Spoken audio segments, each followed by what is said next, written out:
अस्सलामुअलैकुम दोस्तों। आज की वीडियो बहुत ही ख़ास होने वाली है, इसलिए वीडियो को आखिर तक लाजमी देखिएगा, क्योंकि आज की इस वीडियो में हम आपको एयरफॉर्स की फैक्ट्री में लेकर जाने वाले हैं। वीडियो को शुरू करने से पहले लाइक और सब्सक्राइब करें। तो चलिए वीडियो को शुरू करते हैं। वैसे तो दोस्तों इसको बिना वायर के म्यूज़िक को सुनने के लिए बनाया गया था, लेकिन आजकल एयरपॉड खरीदने का मेन मकसद म्यूज़िक सुनना कम और फैशन ज़्यादा होता है।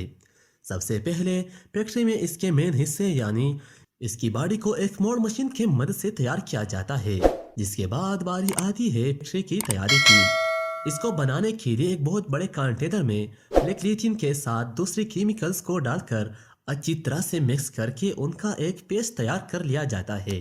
इसके बाद इस पेस्ट को पॉलीमर शीट के ऊपर लगाते हैं और जब ये पेस्ट सूख जाता है तब इसका टेस्ट किया जाता है और सब कुछ नॉर्मल होने के बाद इसे आगे भेज दिया जाता है। फिर एक रोलिंग मशीन के मदद से इनको एक बंडल की शेप दे दी जाती है। अगले स्टेज में कॉपर की शीट वाले बंडल पर भी लिथियम का फेस लगाकर एक कन्वेयर बेल्ट पर लगे सेंसर की मदद से इसकी मोटाई को चेक किया जाता है और शीट आगे जाती रहती है। फिर इस शीट को रेक्टेंगल शेप में काट कर उन्हें एक जगह इकट्ठा कर लिया जाता है।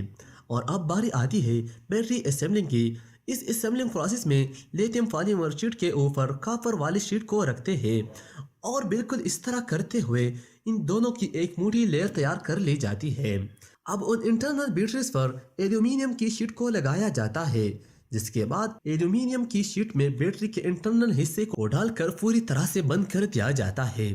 और इसी दौरान ही बैटरी पर लगी गैर जरूरी शीट को भी काट दिया जाता है, जिसके बाद एक सर्किट बोर्ड लगा देते हैं। लास्ट पर बैटरी के ऊपर येलो टेप को लगाकर इसके पास स्टोर करने की कैपेसिटी को चेक किया जाता है और अब आखिर पर एयरपॉड्स की पीसीबी को बनाया जाता है।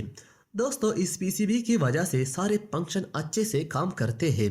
इसको बनाने के लिए कॉपर और ग्लास से बनी शीट को एक कन्वेयर बेल्ट पर रखा जाता है। करीब पर छोटे छोटे इलेक्ट्रिकल कंपोनेंट लगाने के लिए बहुत से होल किए जाते हैं। फिर कंप्यूटर की मदद से सर्किट डायग्राम को तैयार किया जाता है। इसके बाद इस ट्रैक पेंटिंग की जाती है, जहां एक मशीन यूवी लाइट की मदद से ट्रैक को बनाती है। इस सारे अमल को डार्क रूम में किया जाता है। इसके बाद स्टार्ट होता है पीसीबी इचिंग प्रोसेस और ऑप्टिकल इंस्पेक्शन का टेस्ट।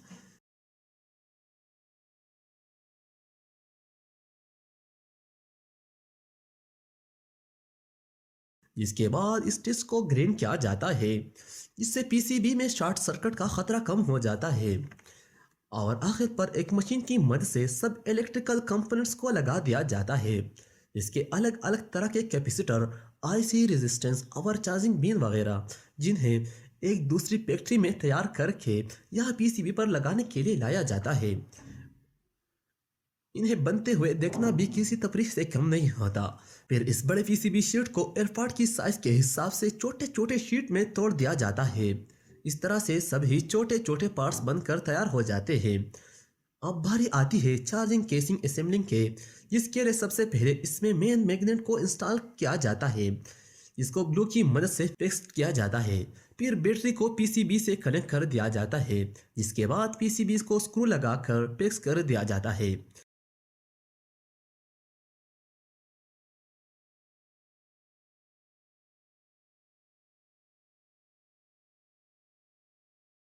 बैटरी को चार्ज करके इसका चार्जिंग टेस्ट किया जाता है, जिसके बाद पीसीबी को चार्जिंग फंक्शन को टेस्ट करने के लिए एयरपॉड को कुछ देर तक इसमें चार्ज करते हैं।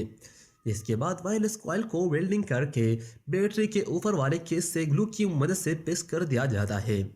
चार्जिंग केस के अंदर भी ग्लू लगाकर इसको पूरी तरह से बंद कर दिया जाता है, जिसके बाद ये पूरी तरह से बंद कर तैयार हो जाती है। अब बात करते हैं इस सारे अमल के मेन हिस्से की, जिससे एयरपॉड्स कहा जाता है, यानी जिसको एयरपॉड्स कहते हैं। इसमें ख़ास तौर पर एक पावरफुल स्पीकर लगा होता है, जिससे हमें साउंड सुनाई देता है। और साथ ही साथ इसमें एक पीसीबी लगा होता है, जिसमें छोटे छोटे पार्ट्स लगे होते हैं। दोस्तों सबसे पहले पीसीबी को एयरपॉड के अंदर डालकर पीसीबी से सोल्डरिंग कर दी जाती है और फिर इसमें एक छोटी बैटरी को लगाकर येलो टेप से बैटरी को कवर देते हैं। इसके बाद इसमें स्पीकर को लगाकर इसको ऊपर से बंद कर दिया जाता है